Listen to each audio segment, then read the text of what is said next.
figlia mentre l'autopsia anticipata oggi chiarirà le cause e i tempi. Hello everyone! Kumusta po kayong lahat? Ito na yung ginawa kong bread kagabi.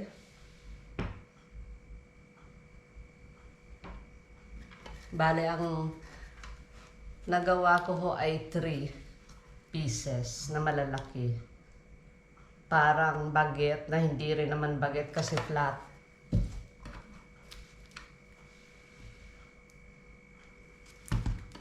Ang baguette kasi medyo bilog yung katawan na pahaba, diba? Although meron din ditong nabibili na ibinebenta nila na katabi ng mga baguette na mas flat pero hindi ho ganito kalalapad. Ang ginawa ko kasi yung latest na paggawa ko before this, same recipe pero ginawa ko yung dose noon ay dinagdagan ko ng kalahati pa nung, let's say 400 yung flour, ginawa kong 600. So in-adjust ko lahat ng ingredients para makagawa ako ng 3 kasi dati 2 ganito, ngayon naman ay 3 na, di ba? Then ginawan ko ng twist, nilagyan ko ng sesame seeds sa ibabaw. Meron naman ako dyan sa storage ko. Meron naman akong stock. So, mahilig ko kasi ako sa sesame seeds. Kahit yung minatamis. Yeah. Tsaka, in-adjust ko rin pala yung type of flour na ginamit ko. Yung flour na type 0. Nilagyan ko ng type 00. Para alam niyo yung parang mas malambot yung tinapay. Kasi pag yung type 0 na tinatawag ditong Manitoba, dito sa Italy, makunat. Marami ako kasi may gusto ng ganon. Yung parang glutinous talaga. Pag ginanyan nyo, makunat na makunat yun. Alam nyo naman, 58 na ako tayo. So, parang risky na sa pagmuya. Mas maganda yung siguro yung medyo malambot-lambot, no? Kaya iniinit ko tuwing kakain ako ng ganitong the day after or 2 days after para crispy, hindi makunat.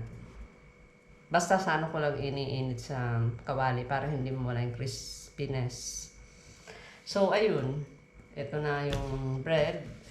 Anong gagawin ko rito dahil marami hihiwain ko na uli gaya nung dati. Slice ko ng maninipis, ready na to eat. I-freezer ko, then defrost ko na lang kapag kailangan namin. O kaya pambaon ng asawa ko o pangkain dito sa bahay. Satisfied naman ako kasi nakita ko naman na maganda yung texture. Hindi kasing kunat nung last time ng ginawa ko. Pero sinunod ko yung lahat ng instructions pa rin. Yun pa rin ang ginawa kong method.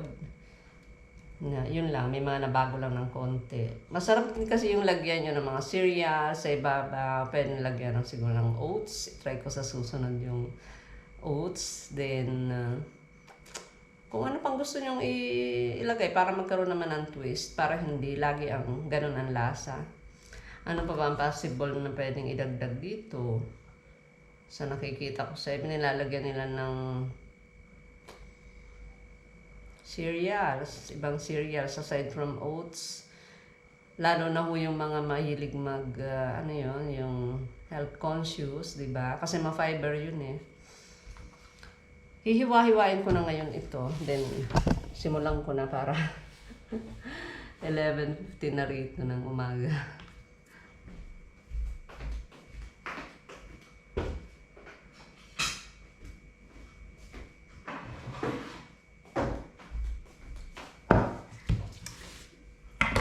Kagabi sinimulan ng kainin ng daga na naka-headband. Ayan, no, nakita nyo. Kasi masarap ang tinapay kapag mainit, pag bagong gawa, masarap kainin, di ba? Habang nanonood ako ng film, sinisimulan kumain na ako. So, hiwain na natin. Hiwain natin. Tapos ilalagay ko dito. Malaki ito. Malaking freezer container ito.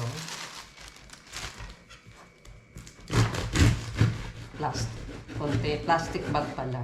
Mini.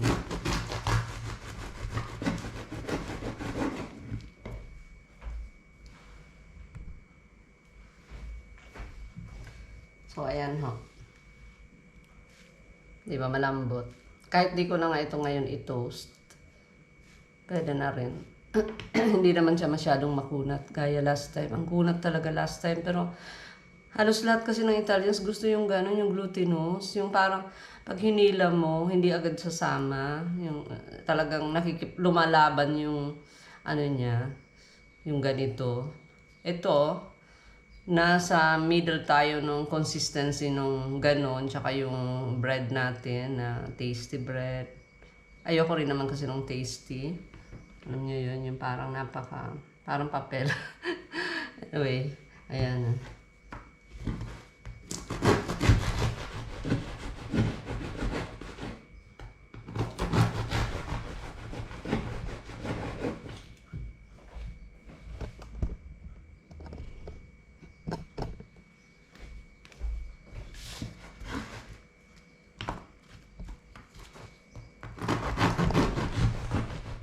Kaya ako ginagawa itong mga ganito. Aside sa passion ko yung pagluluto. Sa Pilipinas pa, ramdam ko na gusto ko magluto.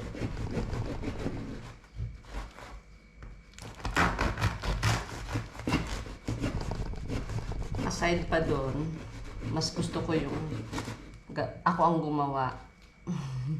Kahit ito sa ulam, yung pagkain sa restaurant ginagawa namin dahil may mga pagkain na hindi natin magawa sa bahay. Number one, hindi tayo marunong. Like, mahirap gawin yung pizzang ginagawa nila doon. Marunong din naman ako mag-pizza, hindi kasing sarap ng pizzang ginagawa nila, syempre, iba. Dumikit kasi nga, ang recipe talaga, pang dalawang ganito lang. Since dinagdagan ko, nagdikit-dikit. Pero pwedeng maiwasan ito. Pwede nyo lagyan ng parchment paper sa gitna. Tapos kung gusto nyo ma-maintain yung baguette na forma, yung pabilog na payat, para hindi bumagsak. Kasi syempre walang harang. Ang tendency, walang harang sa tray. Ang tendency bababa. Pag nilagyan nyo ng parchment paper, hindi parang may harang eh. So, mami-maintain yung formang gusto nyo. Ako naman, dahil sa amin lang naman to, kami lang naman ang kakain. Okay na sa akin yun, no problem. Hindi naman kami maselan sa mga itsura ng pero napansin nyo flat, diba? Flatbread. Which is, manabibili naman talaga rito yung mga flatbreads ng ganito. Ang baguette French, di ba? Dito naman sa Italy, iba-ibang forma ng tinapay nila. Merong pabilog, merong maliliit, merong medium size, may mga parang pagong ang likod. Yung itsura niya parang may likod ng pagong. Iba-iba rin naman dito ang forma ng tinapay. So far, satisfied naman ako sa mga ginagawa kong tinapay. Siyempre po, nung nagsisimula ako lang maggawa ng mga ganito, napapalpak, tsaka wala akong, anong tawag doon sa machine, na panggawa ng dough. Wala akong interest na gumawa nun. Na bumili nun. Ayun ay pampadali yun sa bagay ng trabaho. Hindi naman ako nagmamadali dahil hindi naman ako nagbebenta. Useful yun sa mga nagbebenta dahil massive yung gawaan nila ng tinapay. Tsaka yung mga gumagawa ng cakes, useful talaga yun. Dahil kung hindi mamano-mano nila, matatagalan sila. Pag tinapay naman, yun namang cake, hindi na minamasa yun eh. Yung dating sa tinapay na ibang klase ng tinapay, ito hindi rin to minamasa. Yung mga minamasang tinapay like pandesal, yung mga ganun, no? Nasakit yung sa braso, syempre matagalang masahan yun, lalo na pag massive yung gagawin nyo. Buti kung konti lang. Kasi ako rin gumagawa ng pandesal, pero parang konsumo lang namin, so konti lang, hindi ako para magmasa ng ilang kilo ng harina. Pero may nagsabi na, naalala ko sa YouTuber, Sabi niya kapag minasa daw ang tinapay, like pandesal sa kamay, mas masarap ang outcome, mas malambot. The more na minasa ng matagalan. Kasi yung parang blender, di ba parang pang blend lang yung machine? Para lang mabuo yung lahat ng ingredients na nilagay nyo. Yung flour, yung egg, yung... Para magsama-sama, para hindi na yung kamay. Kasi yung kamay, dumidikit sa kamay yun eh. Pag malambot yung... Pag may liquid pa, hindi pa tuyo yung dough. So, ayan na nung nangyari. Napakarami, di ba? Bali 600 grams flour ito. Tapos water, salt. Siyempre, ang salt, alam niyo naman, lagi ako nag-iingat sa salt. Ayoko na maalat. Lalo na mahilig ako maglagay ng something dito. Like, yung galing pa sa Norcha na maliit na bottle ng tartufo, truffles, ang flavor nun. Para kung spread yun habang kumakain, pwede mo lagyan dito, pwede mo ilagay yun sa meat, sa steak. So, syempre may asin din yun. Tapos pagkakain ka ng egg or hotdog kasama to, may maaalat din yung hotdog. Tsaka yung nagluluto ako ng roast beef, ganyan, maalat na rin yun. So, bakit maalat ang pantinapay, di ba ho? Depende yan. Kung gusto nyo, pwede naman. Advice ko lang yun para makaiwas tayo sa sakit. Ulit-ulit yung sinasabi yan. Ingatan natin ang paglagay ng asin. Madali na kasi mag-adjust. Pag maalat, wala. Hindi nyo na yung mariremedyohan. Ilalagay ko lahat muna ng gitna kasi mas magandang gawing sandwiches itong mga flat. Ito kasi gusto rin namin itong dulo. Di ko alam ba't gusto namin kainin, unahin itong dulo.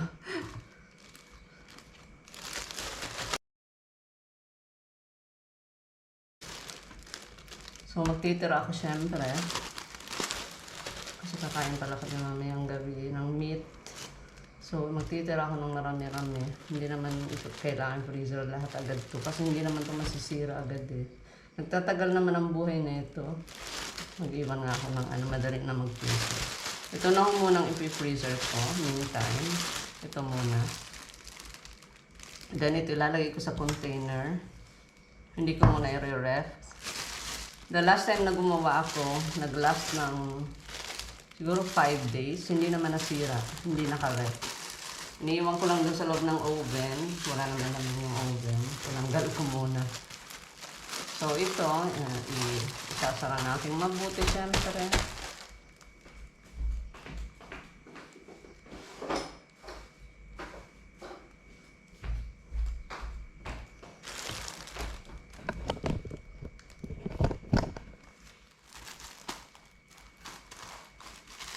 Dami ko nagawan 600 grams flour lang yun. Besides, dito ho sa Italy, nagmahal na ang tinapay. Kasi nagmahal na yung flour.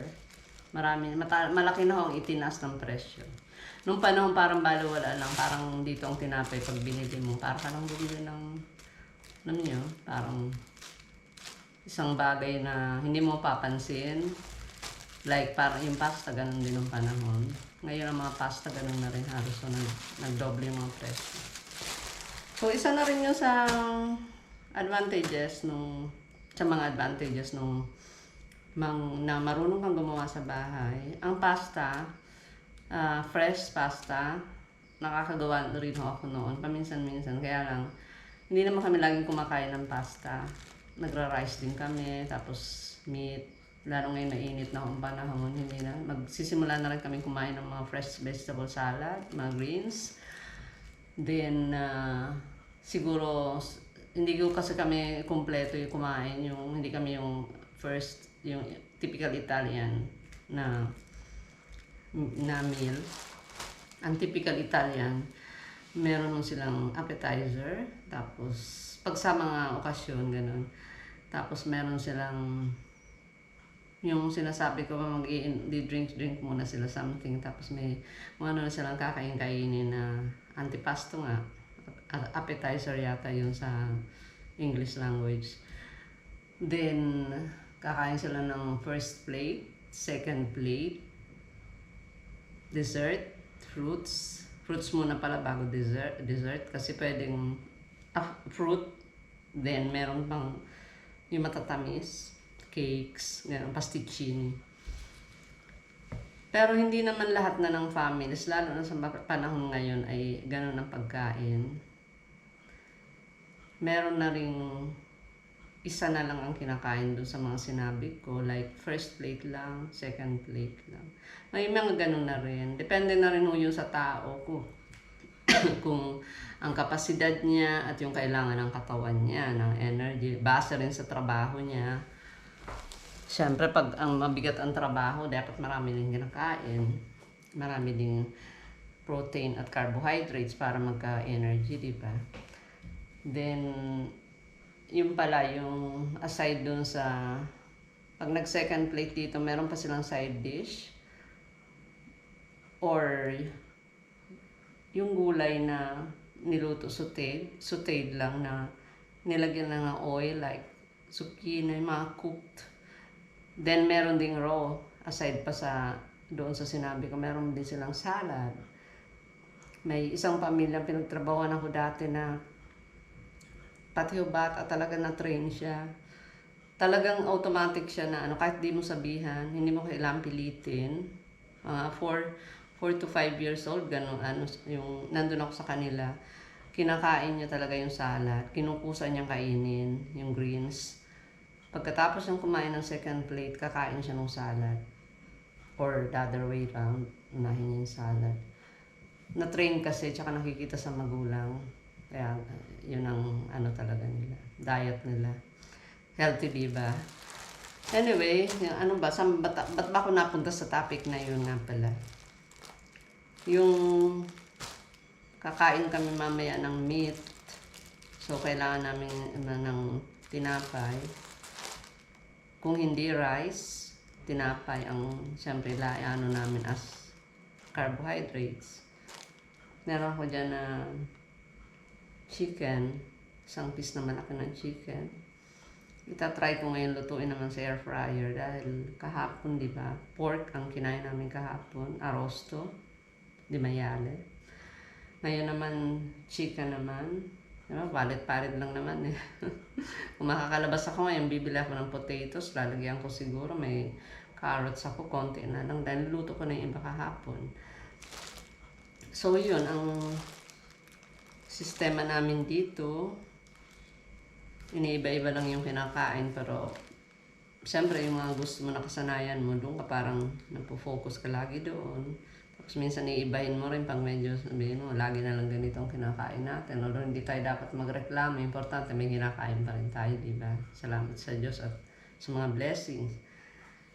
Pero siyempre gusto kong iubusin muna yung mga stock namin. Kasi minsan hindi mo napapansin, nag-expired na. Kaya mahilig ko akong tumingin sa expiration date. Hanggat maaari, pag nag-grocery ako, binabasa ko talaga expiration. Kahit mga bottle, yung mga long lasting, yung mga duration.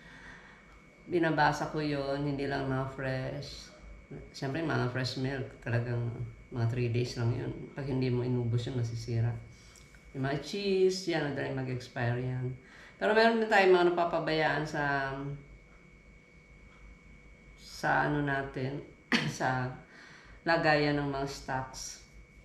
Nawawala na naman ako. Ano bang tawag sa atin nun? Kasi sa amin wala kami nun eh, dahil wala kami malalaking ganun, yung stocka ng mga groceries. Kasi apartment ito, maliit.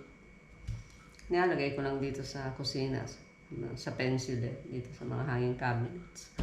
Tsaka yung iba sa labas, binibisita ko yan, lalo yung mga nasa likod na parte na once in a while, inaano ko yan, nililinis at tinitingnan ko yung mga expiration dates. Mga dilata nag-expire din siyempre. Though hindi ko ibig sabihin pag nakalagay ganito expiration date ay hindi na pwede yon. Dahil yung expiration date, ang pagkaintindi ko dyan, correct if I'm wrong, at disclaimer, obligado kasi maglagay. So, nilalagyan nila. Pero hindi ibig sabihin, pag sinabing expired na ngayon, hindi nyo na pwedeng kainin yun. Meron pong allowance yan.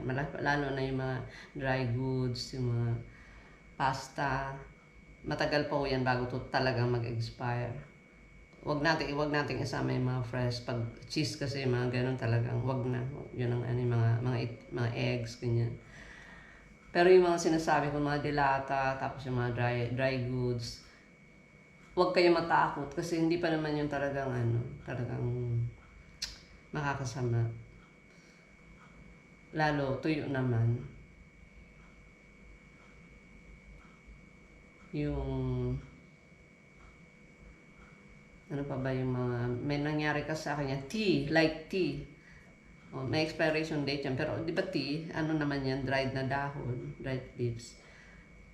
Tingin ko hindi pa ako pwedeng pero wag niyong sundin yung sinabi ko kung may problema, baka mamaya magka-problema. E se uno scorda Sono assolutamente chiusi nelle teche. sì, nelle teche sono, e tu ti occupi di da mangiare. Io no. Ma sono solo serpenti e ci sarà. E figlia, mentre l'autopsia anticipata oggi chiarirà le cause e i tempi della morte. Sul corpo della donna non ci sarebbero tagli o segni di violenza evidenti, non ci sono colpi di arma da fuoco. Villa Pamphili è un'area verde molto grande, frequentata abitualmente da centinaia di persone. Quanto è successo ha profondamente colpito la comunità e da qui parte il nostro racconto.